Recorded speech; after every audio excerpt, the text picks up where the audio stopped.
to this week's Your Pet's Life Coach. I actually stream this now through 2 channels, so I just want to make sure a big shout out to everybody who's listening from Saving Pets One Pet at a Time. For everybody that watches this through the Spaw's Facebook, I would highly recommend that you follow Saving Pets One Pet at a Time. It's a fabulous, fabulous group. And for those of you who are in it, you already know it's a fabulous group. So I just want to say hi to all of you. For those of you who watched the podcast last week, it was on Sunday. I always forgot we did it on an extra day. I hope that was beneficial to all of you, kind of getting to know some of the moderators. I think I did mention that we had 27 moderators on Saving Pets One Pet at a Time. So we're constantly keeping up with questions. And that's what's really great about that is there's so many of us that you can just type in a question and get an answer pretty quick, especially nowadays, right? Because it's so hard to get into the veterinarian. And people think that I don't have a problem getting into a vet because I know a lot of veterinarians.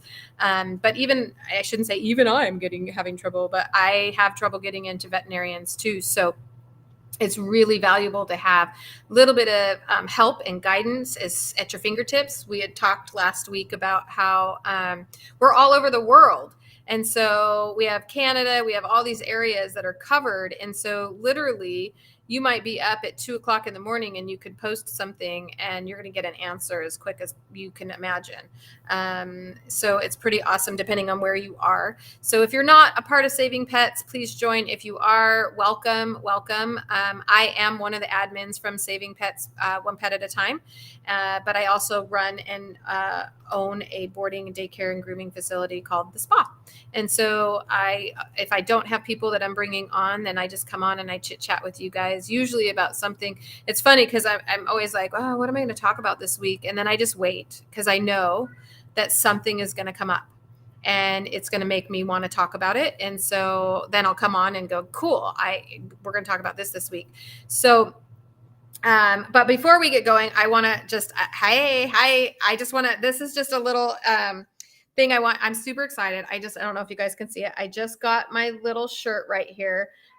This is an organization that I'm gonna plug. I'm plugging it. So, hate me for it if you want, whatever. But if you're not familiar with Monkey's House, and you're probably reading that backwards. I don't know how this comes across. If you're not familiar with Monkey's House, I just got my t-shirt because I am a big supporter of this organization. It is a fabulous hospice for dogs. And so they go out and they get dogs who don't deserve to die alone. And they take them in their home and they feed them really, really fabulous foods. And I know sometimes I did a podcast with Michelle. She's the one that runs it many years ago. And I remember her saying, sometimes we get them and we think they got about a week and we want it to be in our home, in our loving arms. And then they start feeding them a fabulous diet. And 3 years later, they're still in hospice. So if you're looking for something to be a supporter of, I highly recommend. I just got this. It's a beautiful t-shirt too, so I'm super stoked about it. So it says on the back, Leashes in Heaven. Actually, that's the front. It says Leashes in Heaven, and then on the back it just has a bunch of pictures, and so you can get your t-shirt. So it's called Monkey's House. I would look it up and donate there, even if it's $5, or if you want a cool t-shirt like I have, it's something to be supportive of. So I had to say that because I just got my t-shirt. See, I didn't know I was going to talk about that, but I got my t-shirt in today, so I thought I would talk about it. I'm excited about it. And it's a really good fit too. It's not those boxy kind. So it's got this really nice fit to it.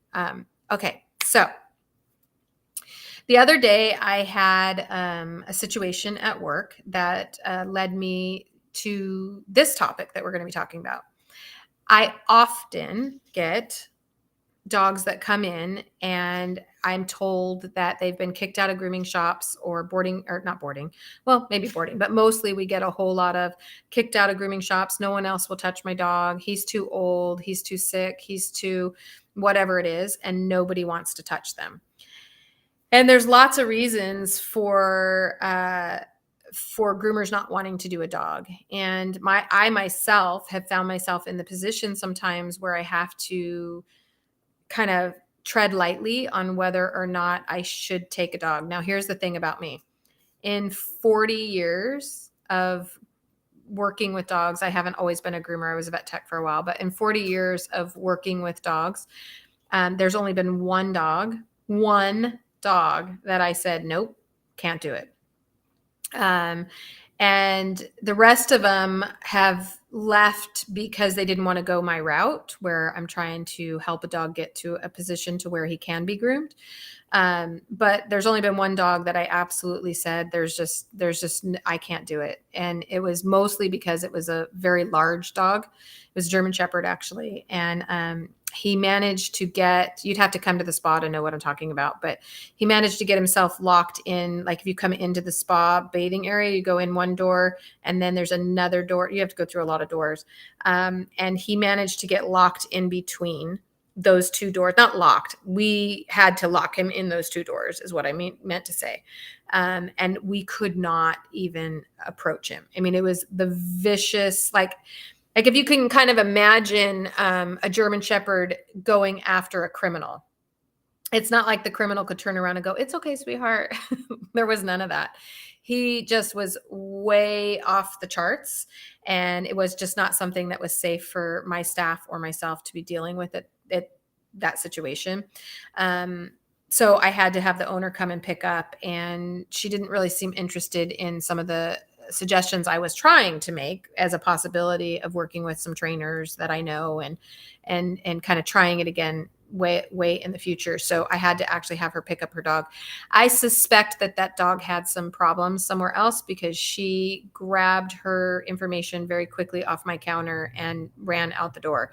So I'm thinking he'd probably been in some hot water before.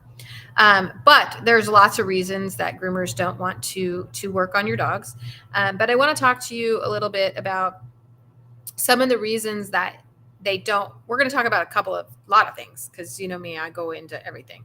But I want to talk about some of the reasons that you would have control over that can actually lead your dog to not being able to be groomed by groomers. There's several groomers that won't groom dogs over the age. I've heard as young as 12. They won't touch them. If you call and you have a 12-year-old dog and they've never groomed your dog before, they just won't do it.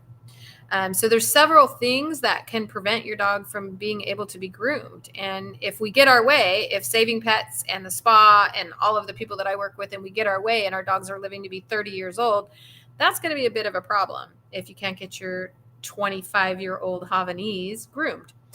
So we're going to talk a little bit about those things, but I want to share with you Rufus's Law and how that came about. And that's going to lead us into a couple of things. But while I'm on here, I always tell you, please interrupt me, ask me questions, because I don't have a whole lot of time to be on here. So if you've got me now and I can answer a question, just interrupt, ask whatever you want, and I can try to answer for you. And then hopefully sometimes I get some admins on here that aren't on camera, but if there's anybody from Saving Pets, sometimes they can answer as well while we're on here. So I don't know if Kelly or some of them might be on here, which would be great. They can answer your questions as well. But otherwise, I'm going to tell you guys a little bit about a law. It's not a law. There's no, like, if you looked up Rufus's Law, maybe there's a Rufus's Law. I don't know. Maybe Lori's behind the scenes. Maybe there is a Rufus's Law. I don't know. But the one that I'm talking about is actually one that I created at my work. And I don't like to make a habit of talking about too much stuff at work because I don't want to isolate people and make them think that, oh my God, don't bring your dog to Carrie because then she's going to tell the story or whatever. That's not what I'm going to do. But there has been a few stories over the years that I do share because they're learning experiences, both for myself and for other people not to find themselves in that situation. So I like to share those stories. But you all know about the little Pomeranian mix that, well, you're going to know about it now. We had a little Pomeranian mix that was very sick and old, and she came in, and that night she had a stroke and she passed away, and we got blamed for it. And that is one reason why groomers don't want to do your dogs, because we're always in this fear of, we're going to get blamed if we take on these dogs, because going to a grooming shop can be stressful. My dogs hate it. They don't hate it, but one of my dogs hates it. Nevada.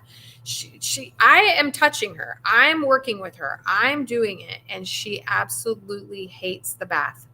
And there's no way I'm going to ever convince her anything different. So just because she hates it, she could be under a lot of stress. So, and that stress can cause all sorts of underlying issues to come up.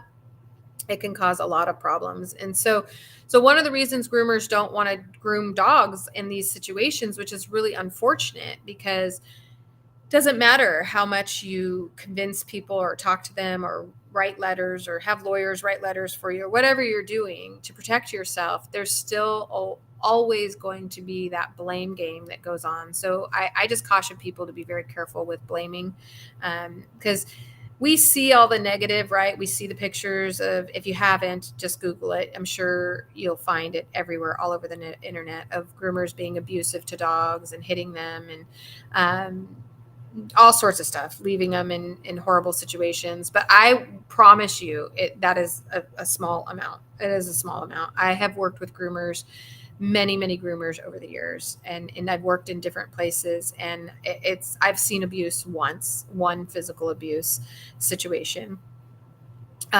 So it isn't real. We hear about it and we think it happens all the time, but it isn't real common that happens. But if something does happen to your dog, they instantly go to, oh, they must be being abusive. What did they do to my dog? My dog's scared to death to go there. But you can't judge your dog by that. And you shouldn't judge your dog. I always say this. I use the example of my golden retriever. My golden retriever, if I took a tennis ball and I threw it across, actually, I could take a sock, I could take anything and throw it across a super busy freeway, she would chase it, because she doesn't understand what bad is, or what negative is, or what abuse is, or what neglect is. They know one thing. And so if you use your dog to judge a place, both good and bad, you're making a very bad mistake. Because you could be misguided. The place that your dog likes to go the most could be the place that is the worst. I mean that wholeheartedly, and I've seen it happen. So you got to be really careful. So it could be that the place that they hate going the most is the place that is actually doing their anal glands, and actually cleaning their ears, and actually grinding their nails down, and actually doing work they don't want done. And the place they love going the most could be the place that keeps forgetting to do it, never does the anal glands, puts them in the bath for 10 seconds, that kind of thing. Cage drying them, which is can be a lot less stressful, but could be more harmful. So cage drying is a lot less stressful than sitting on a table and being blow dried. They go in a kennel, and then the dryer just sits there and they go to sleep. And so that's less stressful, but it can also kill your dog. So that, when I say very clearly, don't judge your dog, I mean it, because you cannot judge your dog based on him loving a place or not liking a place. So but really what I want to talk about is how do we make sure that your dog can be groomed the rest of his life, and not being kicked out of grooming shops, and not aging out of grooming shops, and doesn't get injured as well. So hopefully this is going to be a really good topic for you guys to listen to. But I want to discuss Rufus's law, which is a law that I created at the spa, and it was for a dog named Rufus. And he was the most overweight dog I have ever, and I've seen obesity, but this dog was massively obese. And I had asked the owner, I recommended and offered the owner some free food for a month. And I said, I will do whatever it takes to help this dog lose weight. Please let me help you. I even contacted, I'll give them a plug right now, because I had contacted Vital Essentials and I asked them to help me to support this dog. And they jumped on the bandwagon right away and were willing to help give this dog food and get this weight down, because this weight was going to take a lot of weight to come down. But the owner didn't think her dog was fat. And so it became a source of stress for me, and probably for her, because every time she came in, I was like, he's at risk. He's at risk of having a heart attack. We had a dog just about 5 years before I met Rufus. We had a bulldog. And as you know, I'm a huge lover of bulldogs. And it was really hard any dog. That sounds horrible to say, oh, it was a bulldog, so I cared more. That's not the case. It's just that I understand a lot about bulldogs' hearts and how being overweight like that on a bulldog because they can't breathe, as well as some other dogs that might be overweight but have a better breathing anatomy.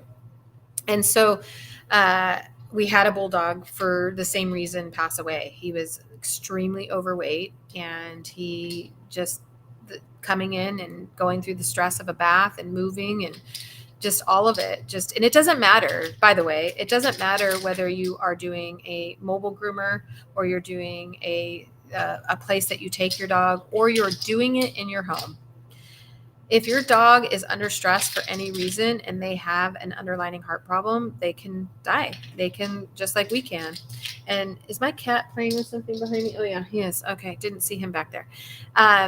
So he died, and so ever since then, I have been really, really particular and nervous about doing dogs who are overweight. It scares the hell out of me, but also because I know CPR, because my staff is well, actually, we have a doctor coming out, and I have a lot of new staff, so I got to get I got to get a vet to come out. She's going to teach some CPR at my place, but we also have an emergency room clinic that is less than, I can get there in about 2 minutes. I can practically see the roof from my place. So even though I am particularly nervous working on overweight dogs, I know that if it's going to happen, that's other than being at a vet hospital, it's probably the best place to be. In my opinion, I'm very keen to that. But anyway, so Rufus, I could not get the family to understand the urgency of this.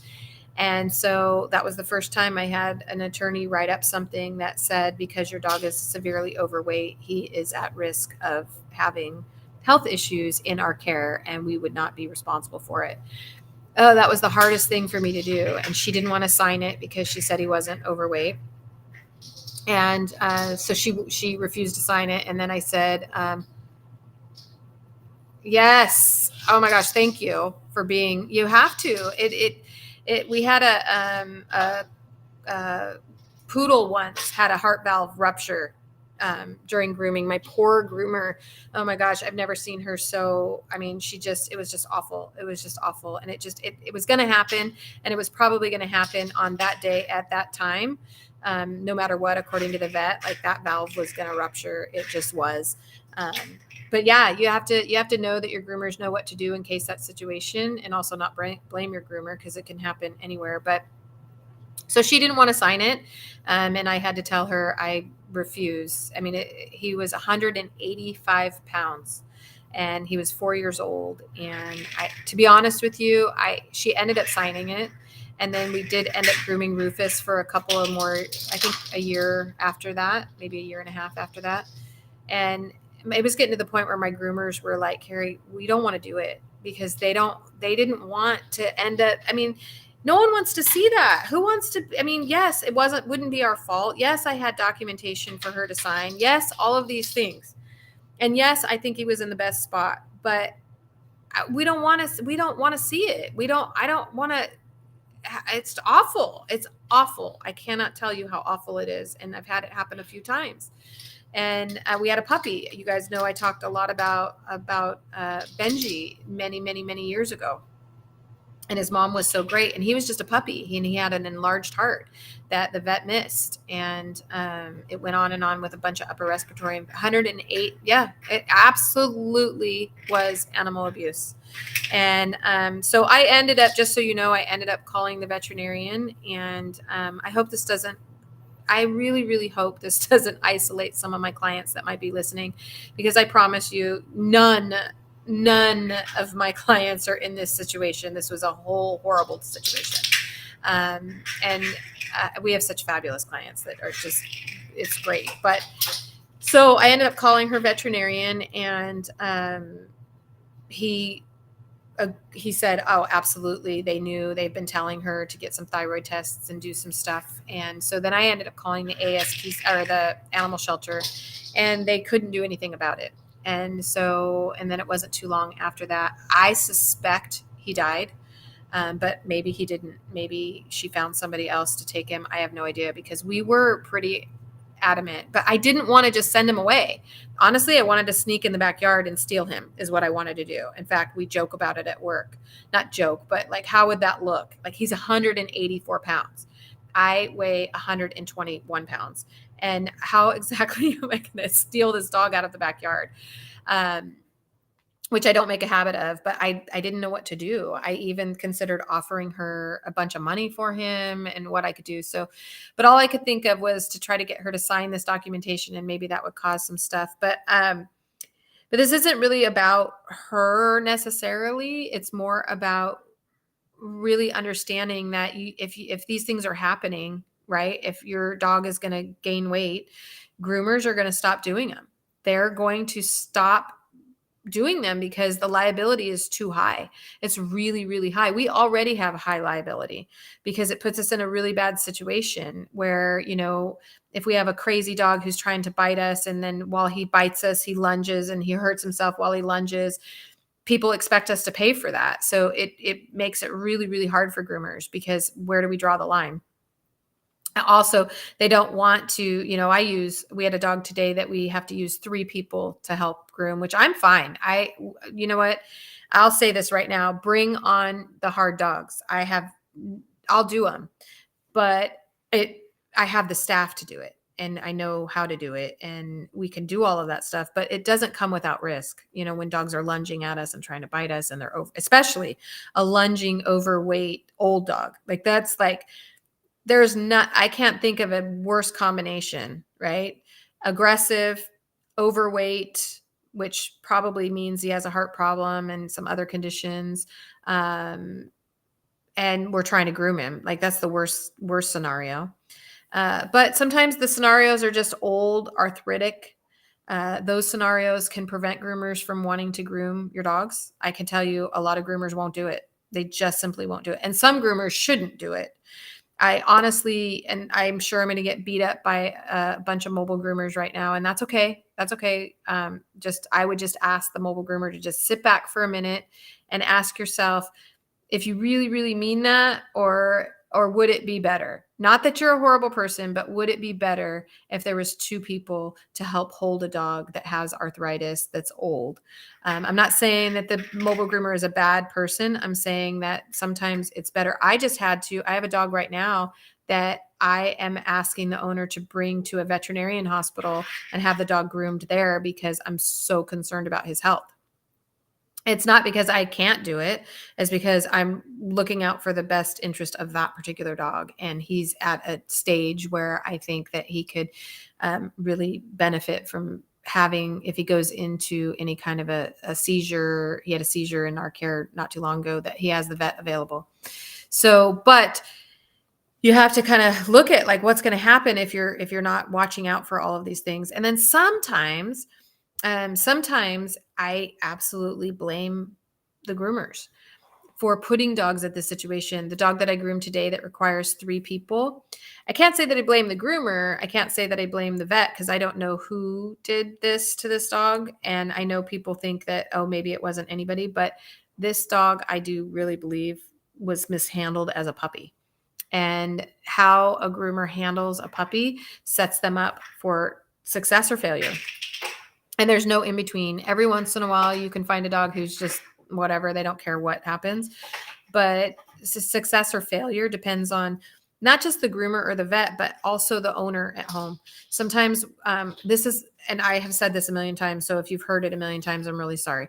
But when you're trying to train your dog for grooming, I get this a lot. And I just had one yesterday, just yesterday. And I knew before the guy told me, but I said, do you guys groom him at home? And he said, yes. And I said, can you walk me through that process? I already knew what the process was, because these are the worst behaved dogs. So don't ever do this.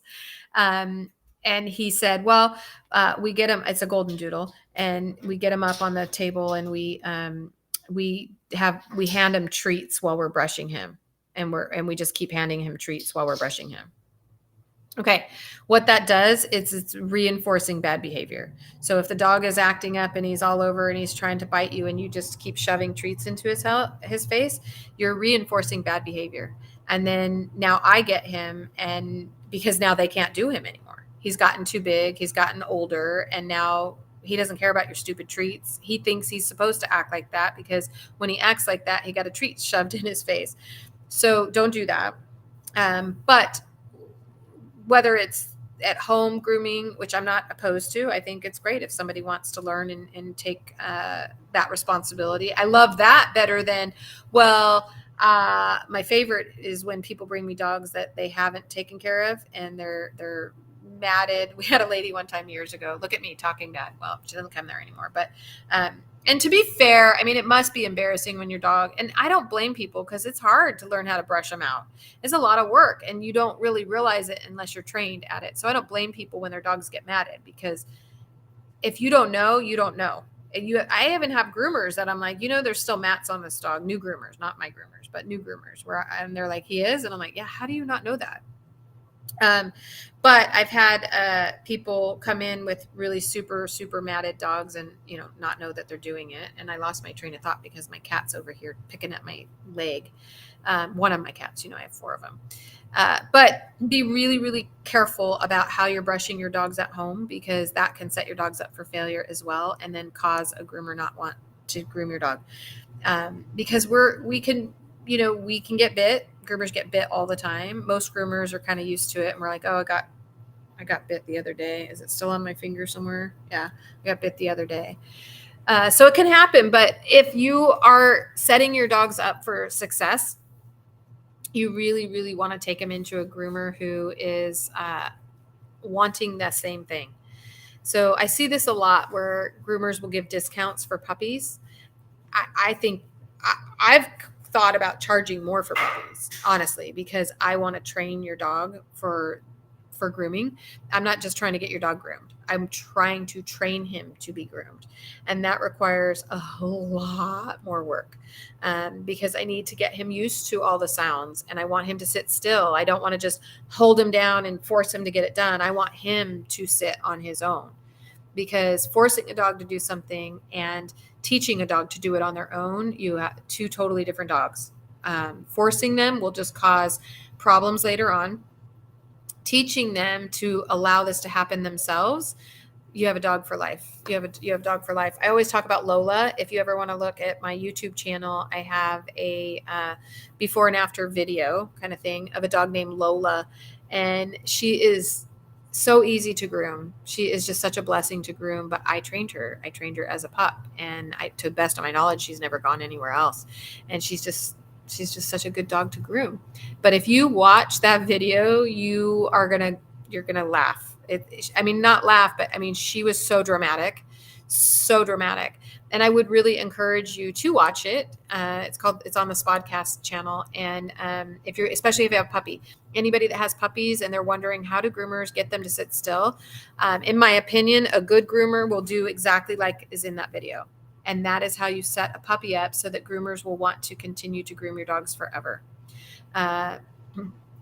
Oh, there it is. Thanks, Lori. That's why she's so great. She always finds this stuff. So this can set your dog up so that they don't get kicked out of grooming shops. Because the reason I want to talk about this is because I get so many dogs that nobody can groom. And it's not that they can't, because groomers can, even though I tell my groomers all the time, don't be a hero, get help. Some groomers will say, oh, I got to get it done. And they'll pin them down and they'll force them to get done. But I always say, don't be a hero, get help. I have a new girl right now. I don't know if she's listening, but I have a new girl right now. I had to tell her. She was trying to do the nails on a little dachshund with little tiny short little feet, which makes it really hard. And she has a lot of experience. So Karina, if you're watching this, I'm calling you out. Sorry, not really though. I think it was cute because even she said, she goes, I know, I just got to get help. But she came from a place they didn't ask for help. They have to be the hero. They have to be the one that can finish it. And I'm trying to teach a whole new train of thought. Don't be a hero, get help, and you can teach the dog a little bit better ways to get through it so that they are comfortable having it done also. So they're not pulling and yanking and doing all of these kind of things. So when we talk about why groomers don't want to groom your dogs, and it may not be your dog in particular, but going forward in your career of owning animals, trust me, if their nails aren't done correctly the first couple of times, especially certain breeds, I hate to say that, but it really is certain breeds, pugs, Frenchies, Bulldogs, Labs, Shiba Inus, uh, golden doodles. I'm seeing a lot more golden doodles having problems with their nails. And I don't know if it's possibly an anatomy thing because, there's a nerve that runs, it can run all the way up into here and they can feel it if you hit it. Or even if you just get close enough to it, they can kind of jar them and they can feel it. So sometimes I think it might be an anatomy thing, but it doesn't really make sense when you think about the difference between a lab and a pug, for instance. And both those breeds I have some of the biggest problems with when I'm dealing with dogs that are really scared, that have been had their nails done when they were pups, and now they're getting kicked out, or they have to be sedated, like Penny. Penny is the one that I've shared her story many times, and Penny was in today, which was ironic. I was like, isn't it funny? As soon as I want to start talking about why groomers don't want to groom your dogs, sometimes they don't want to groom the dogs because they're just scared. They're scared to death that they're going to get sued, that something bad's going to happen. But sometimes they don't want to groom your dogs because they created the problem.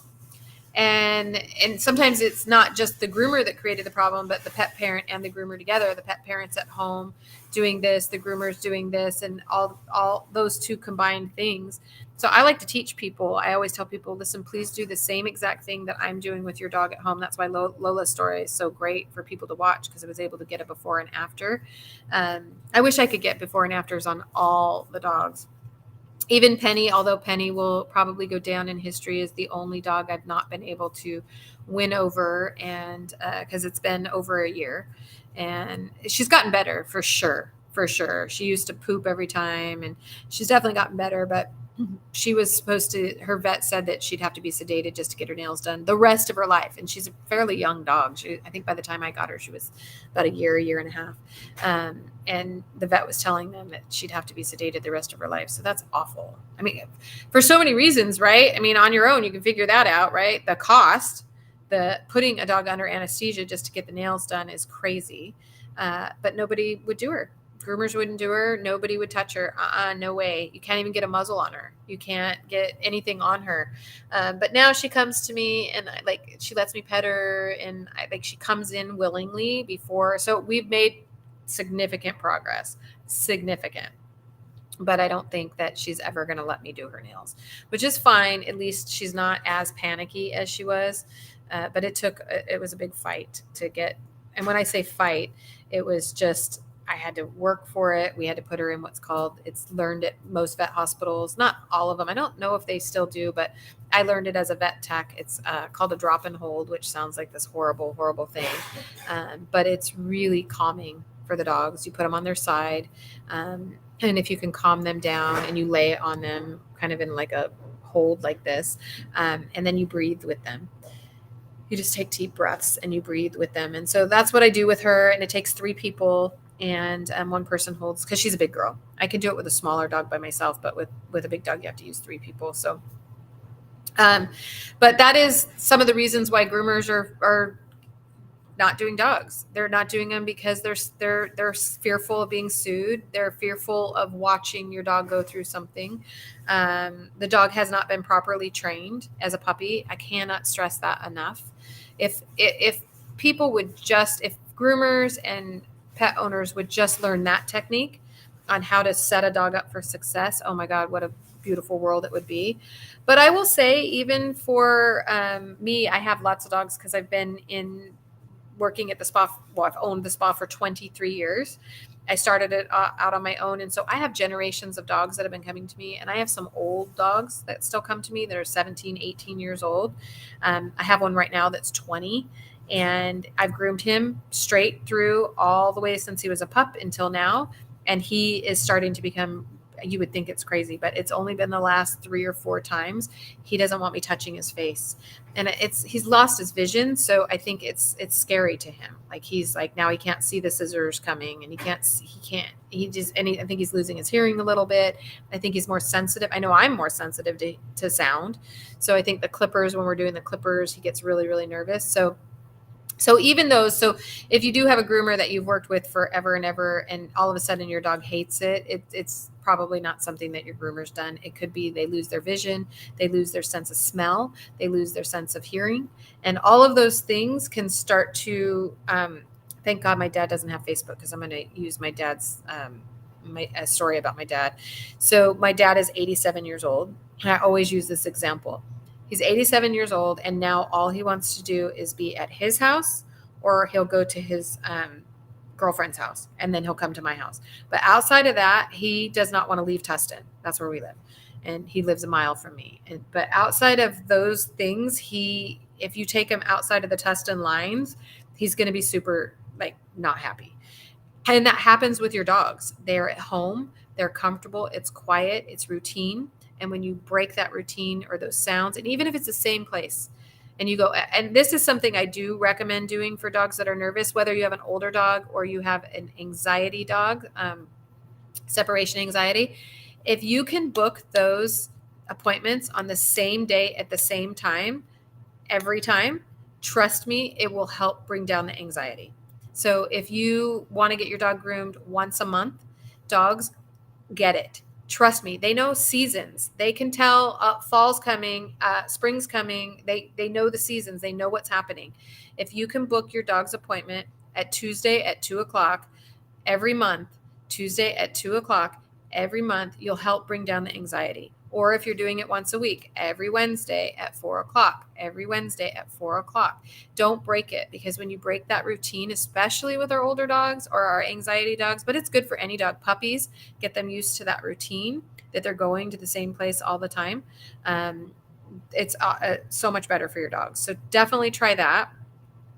I'm trying to think of all the things that, one thing I don't ever want to happen to any of you guys is to find out that no one will groom your dog. And there's very few of us out there now that are willing to do that. It's kind of a new generation, like the old schoolers. You wouldn't believe the clipper we used to have to work with back in the day. And now things, everybody's suing everybody all the time. So we get a lot more fear in what's going to happen if something happens to the dog while he's there. So definitely want to make sure that you express to, if you do have one of these dogs that is anxious and nervous and older and has some medical problems, do your groomer a favor, especially, well, if you love your groomer and you trust your groomer, do them a favor and say, look, I know the situation and I appreciate that you're willing to still see my dog. And I just want you to know if anything goes wrong, I trust you. Trust me when I say you will take an enormous amount of stress off of them, which will benefit your dog, because it is the fear of every groomer that something is going to happen. And it should be the fear of us, because it keeps us in check. If your groomer's not fearful of that, then they're probably just la la la, but a groomer should be in fear of that. I know I am every day, making sure I have enough staff, making sure all of these things are happening. So your groomer and your vet too, I'm sure anybody working with someone else's animal, I'm sure is constantly in fear of, if something goes wrong, what do I do and how do I do it? And making sure that we protect your animals, because we don't want to see it. We don't want to be part of it. We don't want to be the cause of it. I was going to say responsible. I don't want to be the cause of any animal getting hurt or injured. So it's something we have to keep in check. But making sure, the other reason a lot of times groomers don't want to take grooming dogs is when they're super matted. Some groomers, it depends. Every groomer has a different perspective. So some groomers really, really don't want to brush out matting. And there's two reasons for that. Well, there's probably a million reasons, because I can't get into every groomer's head, but I will tell you that I've probably had 50 groomers over the years that I've worked with, and I currently have 7. And I can tell you that some groomers just don't like doing it. It's physically a lot of work. It just is. It just is. And some groomers are just like, oh my God, I can't spend the next hour doing this. So that's one reason, as you get an older groomer or something and it physically is just too much. That's one reason they don't want to groom dogs that are matted. But most of the time they don't want to do it because it hurts your dog. It's painful. And so when you have a pet parent who is demanding that you do this, you have to understand groomers are just like veterinarians, very sensitive, usually very sensitive, creative types. They get into it because they're caregivers.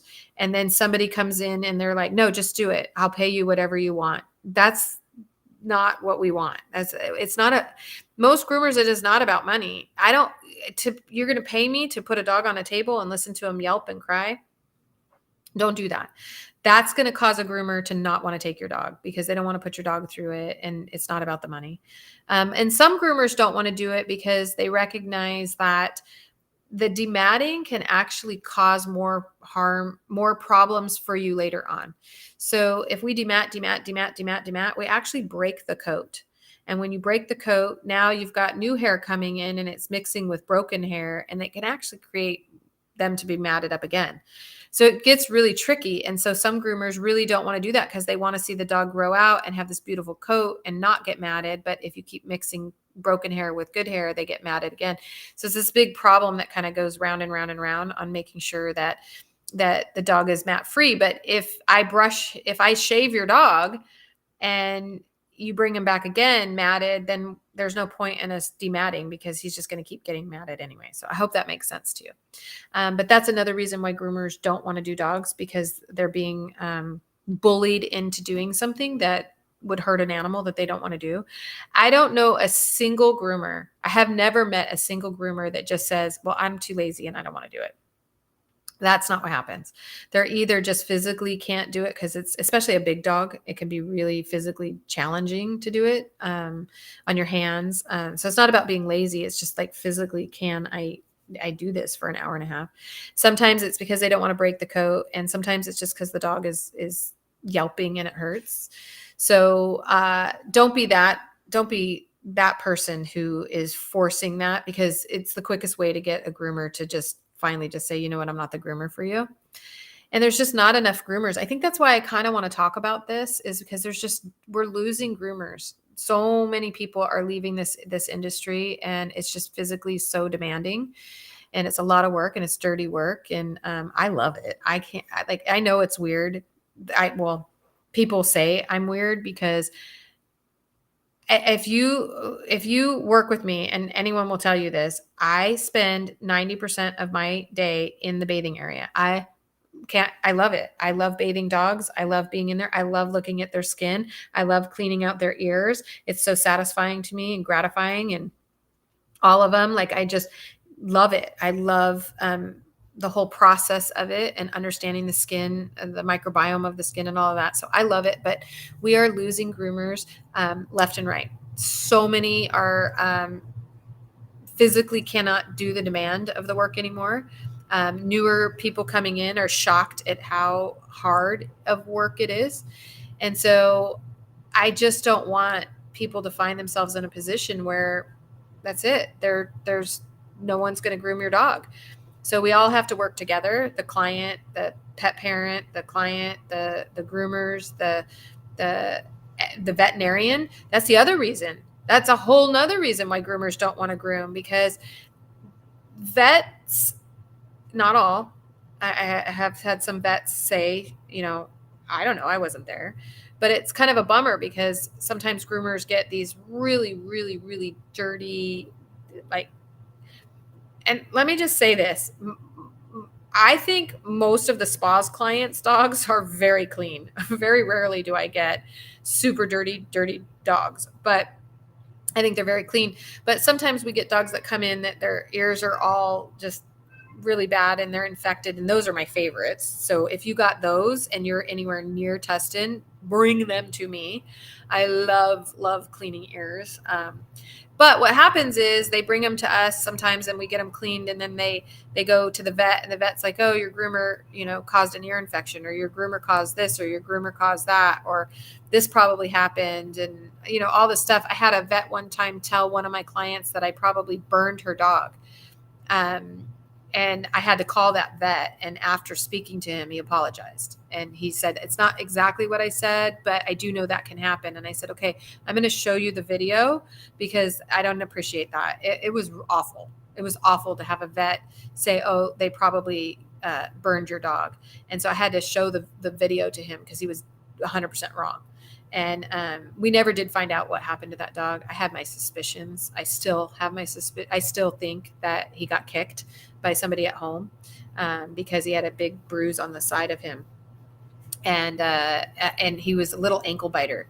And she lived with a couple of I'm sorry, but she lived with a couple of young guys.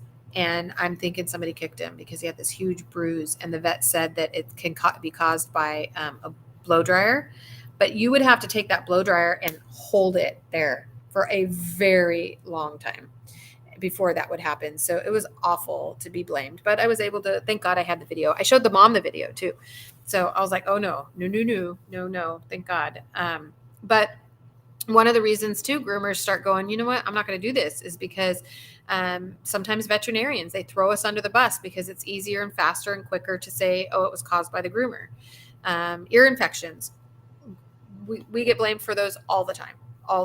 And some vets will blame us because the owner goes in and says, I brought him to the groomer and 2 days later he had an ear infection. And the vet says, oh yeah, probably they got water in the ear or something like that. And it's sad. There was even a case on Judge Judy on ear infections in a dog. And I thought, oh, I wish I was there. I wish I was there because I could help that poor groomer. So, hi, how are you? So we're just talking about reasons why your dog could end up becoming one of these dogs that I see a lot of not being able to get your dog groomed. And I'm trying to help you guys avoid that. So that's what we're talking about. It just says Facebook user. So if I didn't say your name, it's because I don't know who that was, but somebody just said, hi, Carrie.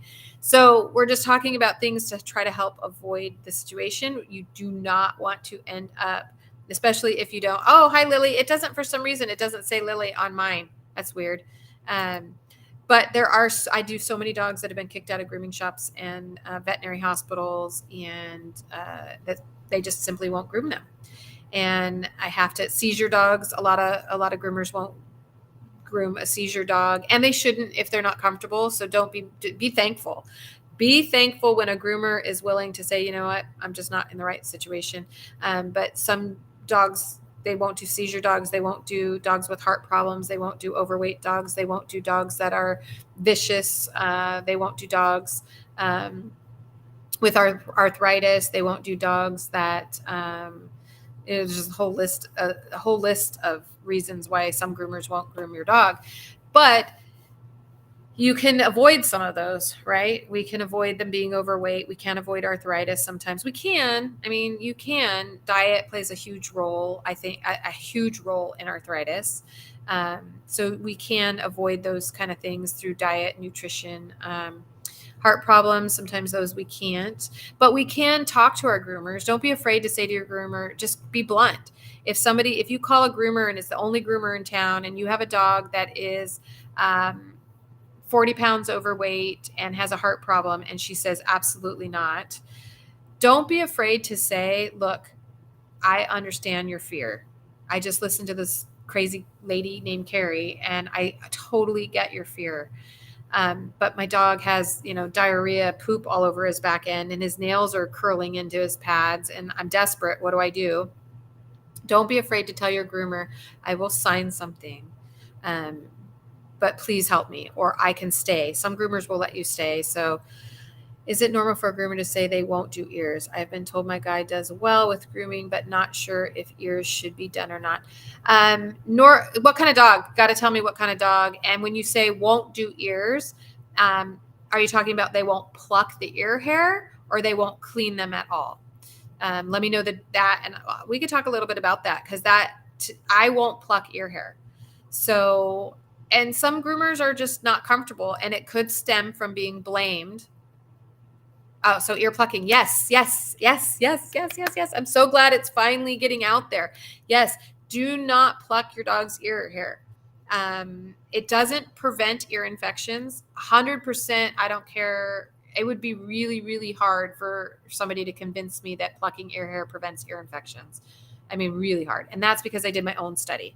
About 10 years ago, I came from the vet world, and we were taught that you had to pluck every single ear hair in there. One of the vets that I worked for used to tell people if they brought their dog in, and they had just been groomed and they had ear hair in there, the vet would always say, "Oh, that's a bad groomer. My groomer will make sure they're all plucked." And so we had to pluck those ear hairs clean. But over the years, when I opened up the spa, I was like, these dogs are still getting ear infections. So what is the point of plucking? So I ended up taking, I don't even know how many I put into that. I know it was my own study, but I was paying attention.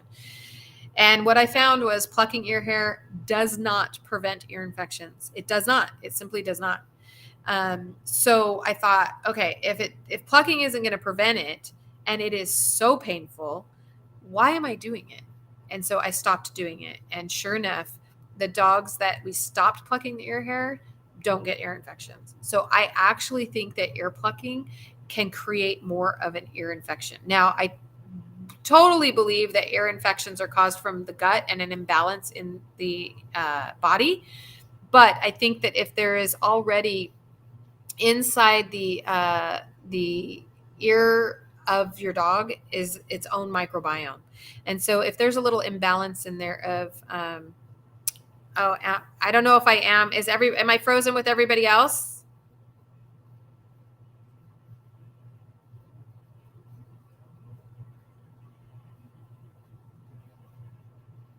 My vet recommended. I'm sorry, I was reading because I was waiting to see if I'm frozen for everybody else. August Karen Terry, age 9.5. My vet recommended milk thistle daily. How can I help her liver? Your thoughts? I have been feeding raw beef trachea for about a month. Okay. Lori on my back end is saying that I'm not frozen anywhere.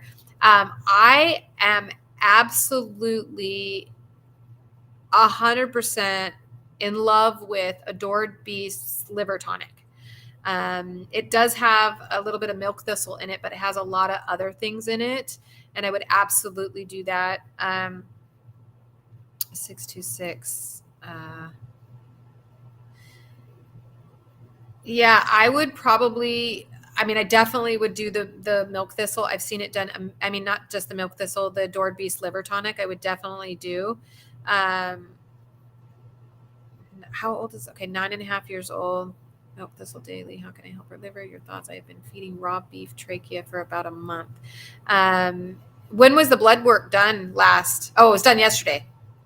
Is this new? So the beef trachea was new. And does she have any symptoms? How's she acting? Those are always super important.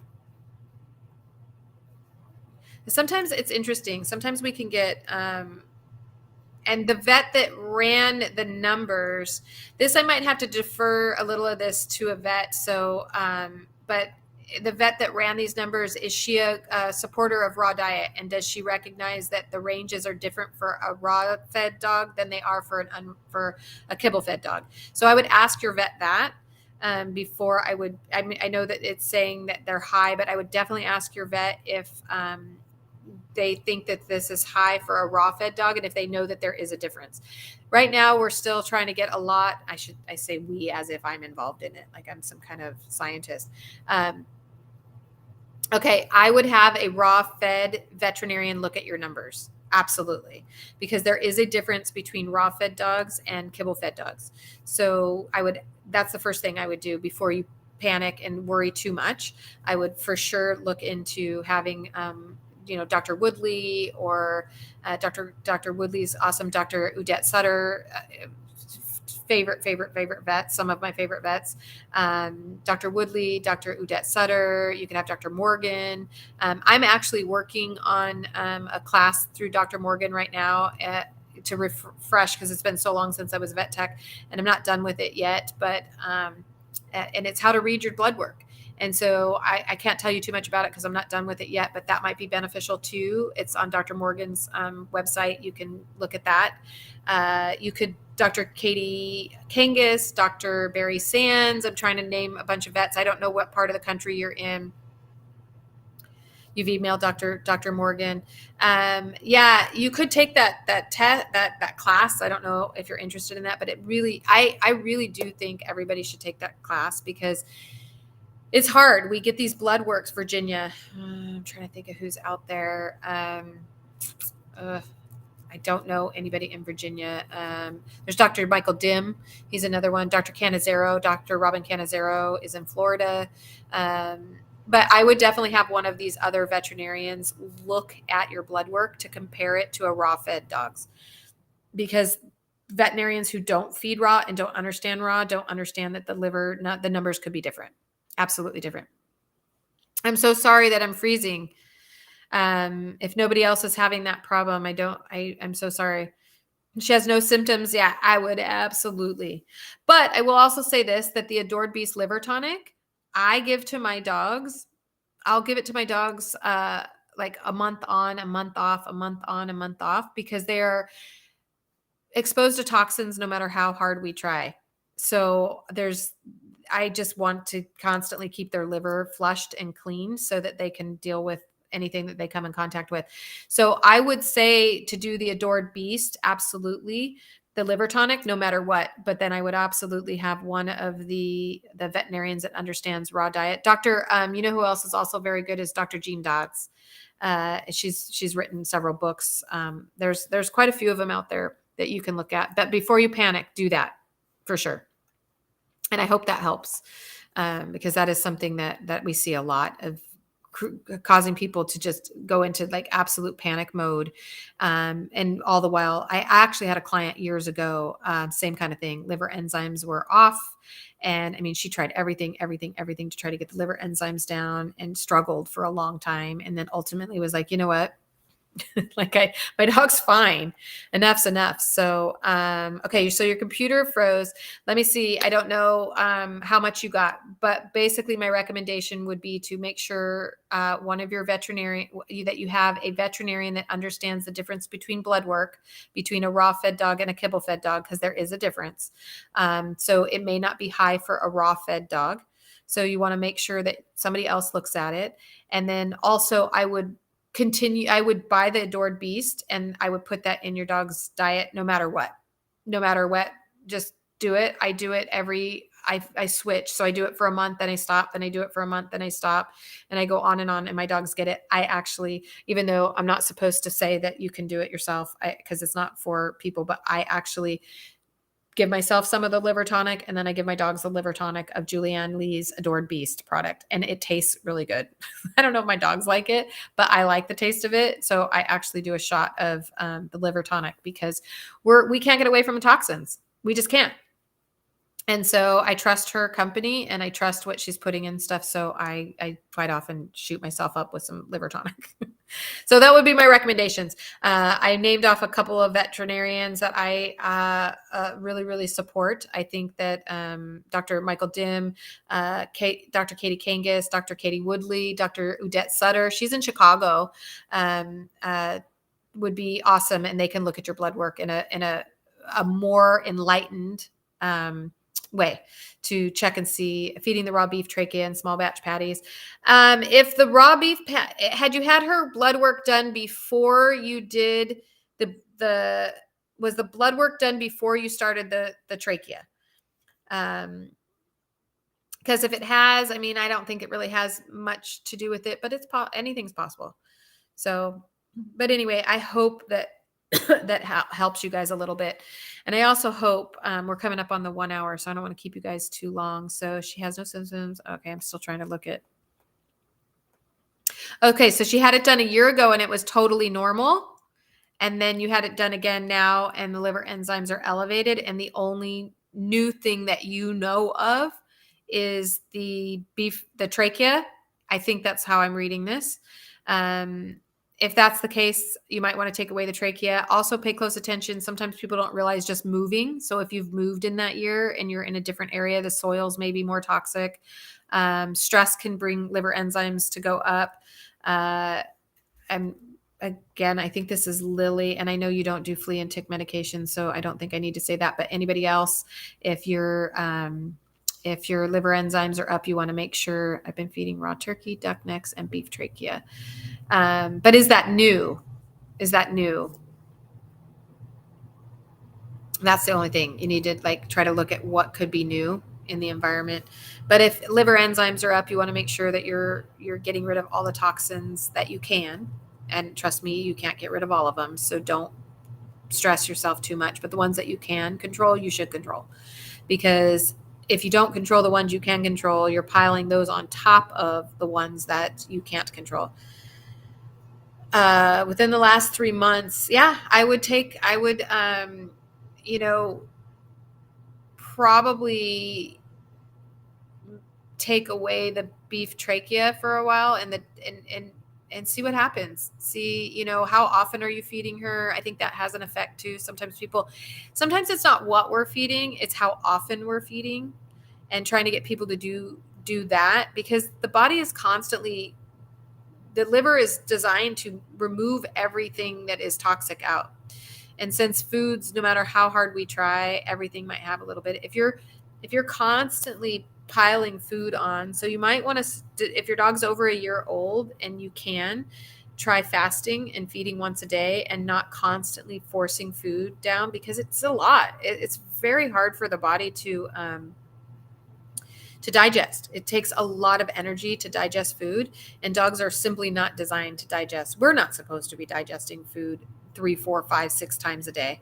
And a lot of times our dogs it's not that they're eating the duck necks and the beef trachea and the raw turkey, but are you giving them I give her 1/2 inch pieces of the beef trachea daily. So if you're feeding her twice a day and the beef trachea, it may just be that it's too frequently you're feeding your dog. So maybe just go down to feeding once a day, and then maybe a beef trachea kind of towards the evening. I really like people to do the 12-hour fasts at night so that you can get a long period of time without eating. You'd be surprised what that can do, just that alone. And not necessarily that it is the beef trachea or the duck feet or any of that. It's just that how often is she? And she's also gained 4 pounds. Okay, weight can absolutely, yeah, she's got to lose weight. Well, I take that back. Did she need to gain weight, or is she at a healthy weight? But absolutely, overweight dogs will always have elevated liver enzymes. That's just how it is. So if she is overweight, I don't know if 4 pounds is overweight. If she was underweight and needed to gain those 4 pounds, but if she is overweight, then she will have elevated liver enzymes. They find that in people too. Overweight people have elevated liver enzymes. So I would, just that alone, just get her weight down. Also, because as we started this, groomers don't want to groom overweight dogs because we're scared we're going to injure them or hurt them. So not good. I had to take that back to what this original topic was. She has no symptoms and feels good. She needs to lose a few pounds. She's 39 now, was 34. Yeah. I bet you anything, if you can get her to lose weight, those liver enzymes will go down. Absolutely. I should ask that in the first place. But a lot of times that's all you have to do is get that weight down and the liver enzymes go down, unless there's something else that's causing the liver enzymes. But I've had several clients where I'm like, oh, just get them to lose weight. I've also had several clients who we just take them off the flea and tick medication, and miraculously the liver enzymes go down. It's crazy that a lot of times vets won't even ask those questions. What drugs are you taking? What prescriptions, what non-prescriptions, what are we putting in, what supplements? Sometimes supplements have, depending on where you're getting your supplements from, sometimes those supplements have all sorts of stuff in it that can cause liver enzymes that the body's like not recognizing. Yeah, Lori told me that's Lily, so I'm like, I know that you don't use anything, but sometimes supplements. That's why I love Julianne Adored Beast supplements, because I know she's not putting anything in it, and where she's sourcing and what she's doing and how she's doing it and all of those kind of things, because sometimes your supplements can have toxins in them. Peter Dubois, another fabulous way to get your supplements. So he's somebody that I need to get in contact with. If anybody's friends with Dr. Dubois, can you just maybe help me? I really, really, really, really want to talk to him.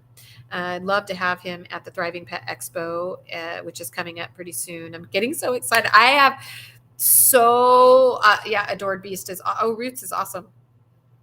I am so excited about the Thriving Pet Expo this year. I have so many cool things to share with you guys about this one. It's going to be we have fun things coming up that I can't even tell you, because we haven't announced everything yet. So we're getting ready to. Tickets are going to go on sale, we believe, May 1st.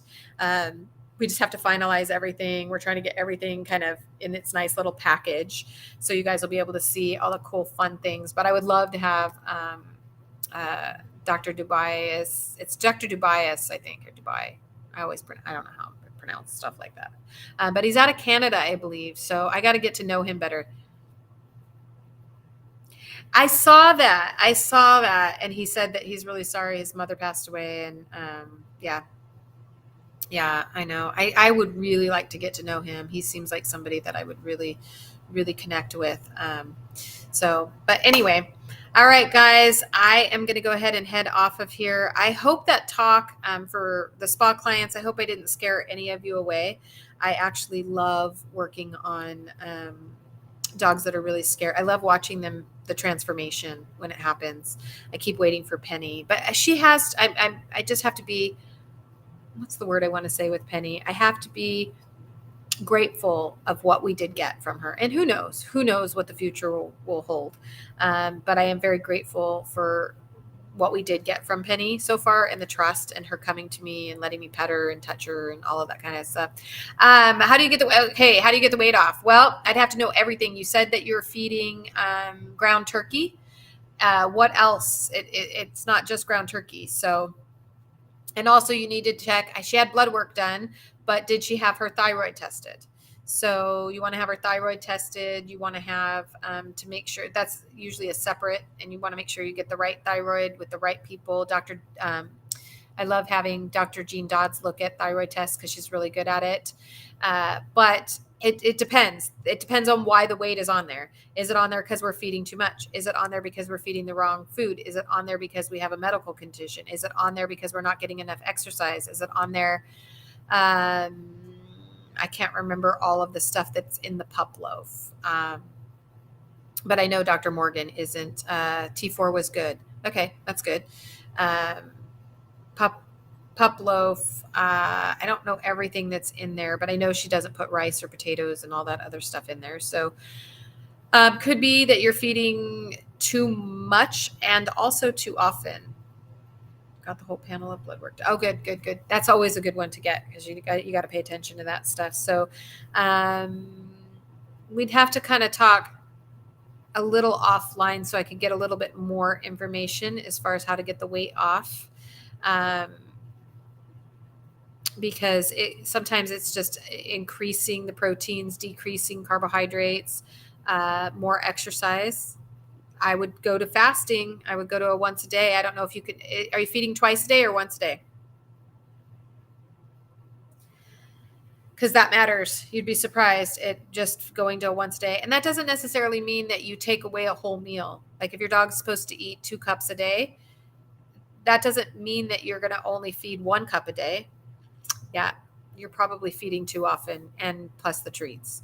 So I would try to go down to once a day. And are you feeding, how much are you feeding? Half a cup, quarter of a cup? Did you tell me how much your dog weighs? I don't know. I think you did. Oh yeah, you just did. We got to go. She's 30. We got to get her down. So she's 39 pounds, right? Was that what it was? 39? I'm looking for it. Sorry. 39 pounds. And we want her to be 34. Okay, so here's something too. So you always feed your dog based on what they should weigh, not what they do weigh. So you got to be really careful with that. If you have a 39-pound dog and you want them to weigh 34 pounds, you feed them for a 34-pound dog. You don't want to feed her as a 39-pound dog. So that's first and foremost. And she's eating 4.4 ounces in the morning, breakfast. And then is she eating the same thing at night? Because I would take her down. And then it all depends on how many treats you're giving her too. Like how much of the treats is she getting and what's in the treats. There's so much to know before I. So she's eating twice a day. And she's eating 4.4 ounces both times. And treats. How much treats are we giving her?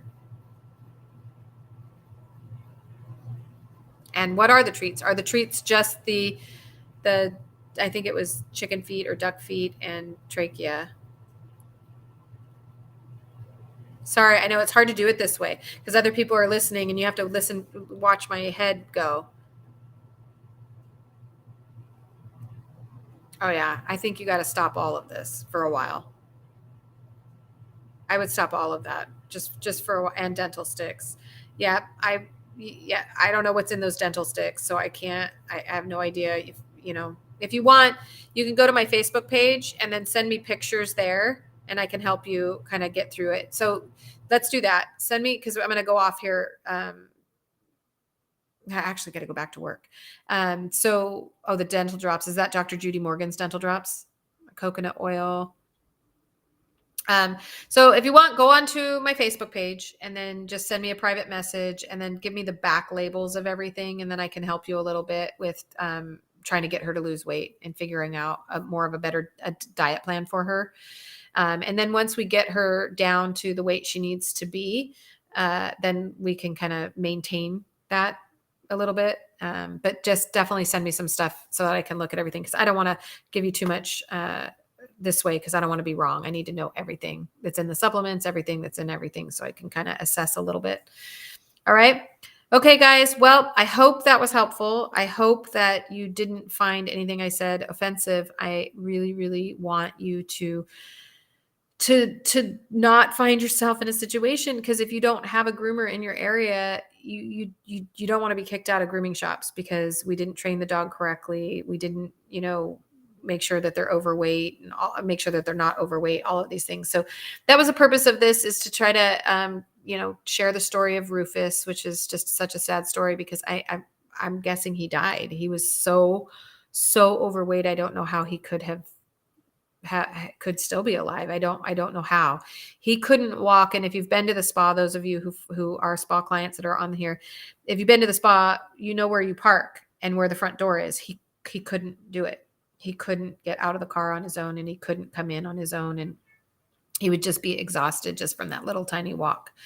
And it's like the equivalent of parking in a driveway and walking to your front door. That's how close it is. And he just couldn't do it. So, I don't know if he died, but I know that a lot of groomers wouldn't do him because he was overweight. And it's sad because he needed to be groomed. He needed to have his nails done and he needed to have the poop taken off of his butt because he couldn't even poop properly. And so that happens a lot. It happens to our seniors. So, I hate to see that happen. So just make sure that if you've got puppies, they're being trained properly so they don't get kicked out of grooming shops. Make sure that you groom them regularly so that they get used to that. Make sure that you have them on a schedule so that they get used to it. Talk to your groomers, guys. Talk to them. If you do have those dogs, just talk to them. Take them off the hook so that they're willing to say, you know what, at least she understands. Don't walk in there going, and if you kill my dog, I'll have your life too. I've had people come in threatening me, and don't do that because they're just going to say, okay, well then we're not going to do your dog. Like, you don't put us in that position. So, but call around and ask your groomers, what they think about it. If they have enough people to handle those situations, if you do have those dogs, talk to your veterinarians, get them a good, clean bill of health, making sure that their hearts are healthy and all of those kind of things. So, anyway, I hope this helps for you guys. Remember, Rufus's law is just my law. It's something I have that I have people sign if their dogs are overweight. It's not about me being worried that my clients are going to sue me. It's me letting them know the risks that are involved. Like, you do know, like, he's very overweight and he could be under a lot of stress coming in and getting groomed. So I just want them to be aware of it. So, and I want you guys to be aware of it because it can happen. It can happen on a walk with your dog. So be very careful about obesity. It is and honestly, I'm so happy to see that you're trying to get that weight down because 1 pound on a little dog is huge. We're talking about animals that, they don't weigh 150 pounds and now they weigh 152 pounds. 1 pound is a big deal. 2 pounds is a huge deal. 3 and 4, you're really, really, especially little dogs, because they can get all sorts of problems. They can get their knees start popping out, their backs, dachshunds, we all know, their back problems, all sorts of stuff. Weight is and it's becoming a huge issue, not just in ourselves, but our dogs. I see a lot of overweight dogs, and then they end up with diabetes, and there's so many reasons why your dogs should not be overweight. And let's be honest, we're the ones giving them the food. They're not going to the grocery store. Come on. We got to admit when we're at fault, and we got to take responsibility for them, because they don't put the food in the bowl. We do. And so take responsibility. And the thing is I think a lot of times we do it out of guilt. We feel bad, and they're so damn cute, right? I mean, they are so damn cute. Who doesn't want to give them a treat? But if you want to do that, then just walk more, burn off, give them something to burn off, or have them hunt for their food in the backyard. So they're burning off some of it. Don't overfeed them and then let them sit on the couch all day long. That's not fair. So if you can't see yourself as the person that doesn't give treats all day long, then see yourself as throwing the treats all over the house so they have to hunt for them, or see yourself throwing them in the backyard so they have to hunt for them. Do something to try to help your dogs. If not for their health reasons, then for the sheer fact that one day you're going to walk into a grooming shop and their groomer is going to go, no way, I'm not going to do it. And you don't want that to happen. So, all right, guys, I'm going to head off of here. I will see you guys next week at 5:00. And remember, if you haven't become part of Saving Pets, oh yes, this is another one, a sniffle mat. That's going to help burn a little bit of calories. Give them some time to do sniffle mats. If you haven't seen those are another really great option. They help. And you can actually, if you buy, I always encourage people to buy 4 or 5 of them, so it's not just in one spot, and then get them all over the house. And so your dog has to walk from this part to this part to that part to this part to that part, and really start doing some hunting, and using some brain activity and those kind of things. So absolutely. If you're not a part of Saving Pets One Pet at a Time, I absolutely cannot stress enough to be part of that group. We have 27 admins. Of those admins, I think we have 7 veterinarians that are behind us. We have certified pet nutritionists. We have people who work in rescue. We have people who work for raw companies. We have pet parents who have gone this journey and have learned. And sometimes those are the best. I think those are the best. I mean, even though I was a vet tech and now I'm a groomer and run a daycare and work in rescue, some of my best experiences have been with my own pets that I've been able to really watch. So we have lots of pet parents that have gone through the journey themselves and now know better. We have people who work for raw food companies. We have a CBD mushroom expert who comes on quite often, and is actually going to come on pretty soon with me. And we're going to be talking about mushrooms and a couple of other different cool things. So Saving Pets One Pet at a Time. If you are just coming to watch me from the Spaw side, please go over and follow Saving Pets One Pet at a Time.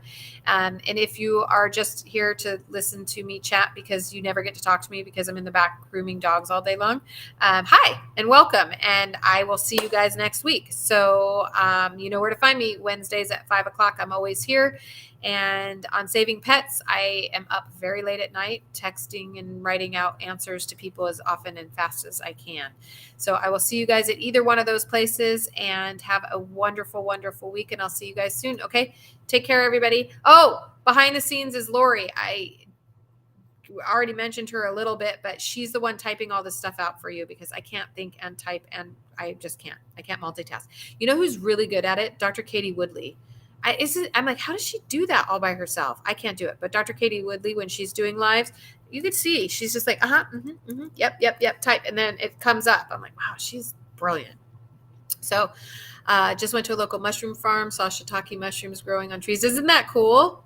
Oh, they're so cool. We're learning so much about mushrooms, and everything's been provided to us right here on the earth. We just didn't know it. So anyway, all right, guys, I'll see you next week. Take care. Lori, thank you so much for typing everything out for us and getting this all set up for me, and everything that you do for these podcasts. It's so amazing. So, all right, everybody, take